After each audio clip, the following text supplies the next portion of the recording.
Sup lads, welcome back to another video. Now today we are going to be doing another rebuild, but the difference between this one today and the other ones is going to be the first one we've done outside of England. Today we're going to be rebuilding AC Milan.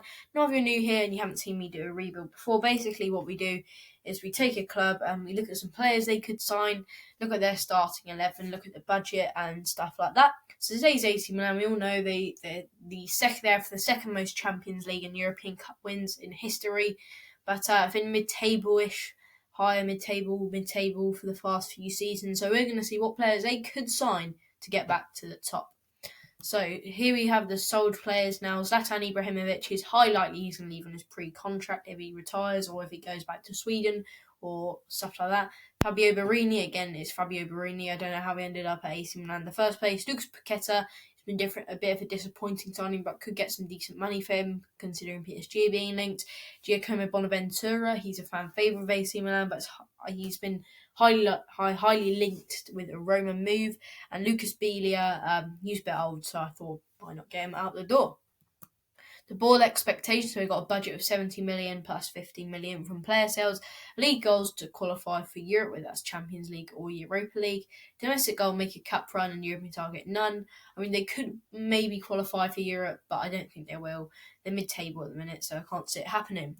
Right, so transfer targets, we want a striker to replace Zlatan, because obviously he's going. A right back, now David Calabria is decent. I think he's got 2 red cards already this season, so maybe just a little bit more of a stable right back to rotate with him, and a centre mid as well. Of course, we just sold Bonaventura and Biglia, so we're going to need another centre mid. So striker targets. First one, he's been linked with AC Milan quite recently, Memphis Depay. Now, he was very good for Lyon this season before he got injured, and then they just dropped off. They finished, 7th, I think it was in the end, not qualifying for European football for the first time this century. And he'd be a great acquisition for Milan. He would be a much better replacement than Zlatan. Zlatan is 12 years older than him. And yeah, Depay, I know the AC Milan fans love Zlatan, but Depay, Zlatan's 38 now. He's not going to get any better. And why not go Memphis Depay? Great young player. And the next strike target is Moise Kean. Now, we saw how good he was for Juventus last season as a super sub. Went to the Premier League, and let's just say it hasn't been great. He's only scored 1 goal for Everton, and in the league anyway. So, yeah, and Moise Kean, great player. There's still a player in there. He's only 20, so he's still got the potential, and he would be a great signing for AC Milan. And the last striker target is Luka Jovic. Another player who got a big money move last summer but hasn't done too well. And AC Milan could offer him an escape route from Real Madrid. And we saw the player he was at Frankfurt last season is still in there somewhere. Hopefully he can bring that out for AC Milan. Right, now let's get on to the right back targets. The first right back we've got is Denzel Dumfries. Now he's done very well for PSV this season, who have been struggling. He's probably been their standout player because, of course, Lozano and Bergwijn have both left. Now, and he's 24, I believe he's the captain as well. So to be 24 and a captain of an established side like PSV is very good. As you can see, as from the status as well, he's got a few goals and assists this season, and he would be a great attacking fullback alongside Theo Hernandez, who's probably been AC Milan's star player this season. His second right back is Diego Dallo. Now, of course, he was signed by Man United a few summers ago, but now that he's not getting past Wan-Bissaka, he's been absolutely brilliant in the United shirt. And Dallo he's only 21 as well, so he needs an escape route just like Jovic and Keane. So I think AC Milan could be the perfect club to offer him that escape route. And the final right back is going to be Alvaro Odriozola of Real Madrid. Of course, he's on loan at Bayern at the minute, but I think because he's very good at Real Sociedad, he just needs a little bit of a step down, I think.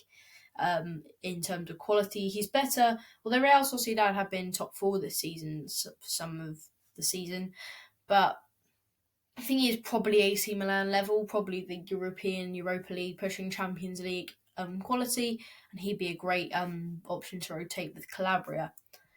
Centre mid, we got Dominik Szoboszlai. I probably butchered that, but he's the Hungarian wonder kid for RB Salzburg, because their team's getting torn apart. You got Haaland, 2 left, Hwang Hee-chan, their other players going to be leaving, and there were some others that left as well. Of course, you had Keita that used to play for them as well, and a lot more. Mane used to play for them. So, guys on the RB Salzburg 11, if they kept their best player, could be happening. Just stay tuned for that, maybe. And yeah, great youngster, but he's just not proven in the top 5 leagues. Austrian league just so easy for Salzburg to win every year, and can he prove himself in the top 5 leagues? Next centre mid is going to be Sandro Tonali. As a bit more of a defensive mid, but if AC Milan acquire this man, they'll be a great acquisition. Of course, he's been called the new Pirlo. Pirlo was very good in his time at AC Milan. And if he's anything like Pirlo, he'll be a very good player for AC Milan. Done really well for Brescia this season, and he deserves a move away from Brescia, who are probably going to be relegated this season. And the final team, why do I keep saying the final team and club? The final player is Florentino. Now, he has been pushed out with the Benfica the Benfica side, to be honest. Some odd reason, I'm not exactly sure. He might have had a bust up with the coach, but there's a great player in there. When I was doing a Benfica career mode on FIFA 20, funnily enough, he was a very good player, and he could play at centre back as well because he's 6'2", and he was a very good option there. And I think he'd be a great player for AC Milan. Now, the signings here, I've made 3 signings: Memphis Depay, Denzel Dumfries, and Sandro Tonali. I think that'll be 3 great signings for AC Milan. We had a budget spend of 80 million with 40 million remaining. Most of that was on Depay. I believe half of that was on Depay. And yeah, that'll be a great squad, great 3 additions to the AC Milan squad. Now the team, so we're going to play a 4-4-2 because the new manager, Ralph Rangnick or something like that, is coming into AC Milan. Well, 99% sure anyway, and he does prefer to line up with a 4-4-2. So in goal, obviously, their star player, AC Milan star player, Gianluigi Donnarumma. He could be on his way out, but maybe he's got one more season left in AC Milan. He was very good last season, hasn't been as good this season, but still very good. And he's only 21. He's been in the first team since he was 16 for Milan, and that's so young for a goalkeeper. That would literally be like breaking through in the first team as a 14-year-old, because goalkeepers, as crazy as it sounds, goalkeepers are just so far behind, and it's so hard. It's much harder to break through because there's only one goalkeeper in the team, whereas there's 2 strikers. There's only 2 goalkeepers in the whole squad, where you can have 3 strikers, 3 wingers, 3 midfielders, more than 3 midfielders. So it's always hard for keepers. Right back, you got Denzel Dumfries, a new signing, could rotate him with David Calabria if he really wanted to. Centre back, got Alessio Romagnoli, the captain, great player for AC Milan, probably one of their star players along with Donnarumma and Theo Hernandez this season. And your other centre back option, Matteo Musacchio. He's 29, so that's not too old for a centre back, but yeah, maybe you could bring in another centre back next summer. Just because he is 29 now, and if you want to really kick on, maybe you want to be getting a younger centre-back as well, but I don't want to spend too much in this opening window. And the left-back, Theo Hernandez, he's probably been AC Milan's star player this year. He's done so well because, of course, he was touted for big things around Madrid, didn't do too well there, had a disappointing loan spell at Real Sociedad last season, but he's really kicked on at AC Milan this year. It was a gamble, but it paid off. The right mid, we've got Samu Castillejo. He's been quite good for Milan. Not amazing, but he's just been alright, I guess. And he can be, it depends. If he's good this season, keep him. Or next season. I don't really know. Is this point of the season? Well, it's probably next season because this season's still going on. So I'll call it next season. And yeah, he'll be he was a great player for AC Milan. And if he doesn't get any better, then I'll probably move him on next summer.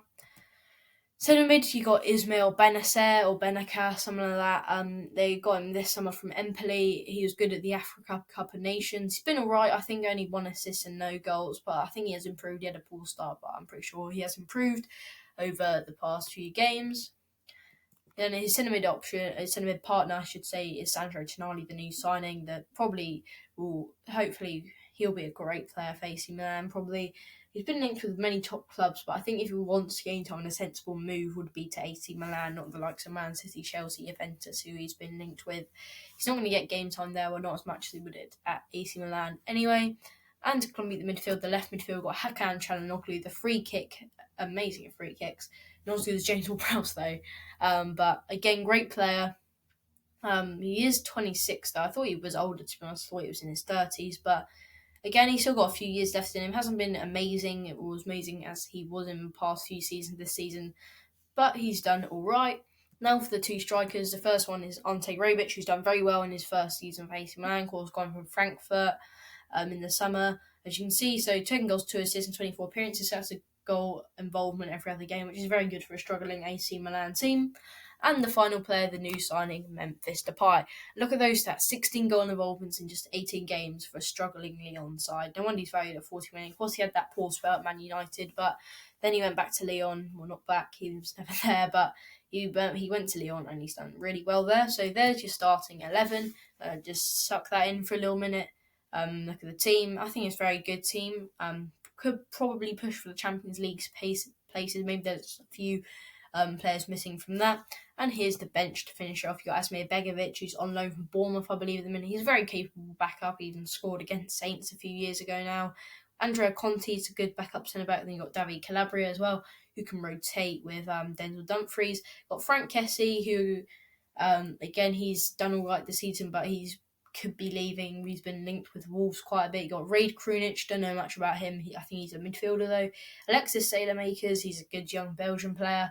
And you got Rafael Leao, who's been disappointing, let's be honest. Arrived from Lille in the summer, but he just hasn't been that good, has he? So yeah, guys, thanks for watching this rebuild of AC Milan. If you do have any other ideas for rebuilds, do leave in the comments. Maybe an Arsenal one could be next. But again, there could be some outside of England. This is the first one we did outside of England. But yeah, so if you have any ideas for more rebuilds, comment down below. And thanks for watching today, guys, and I'll see you guys in the next video.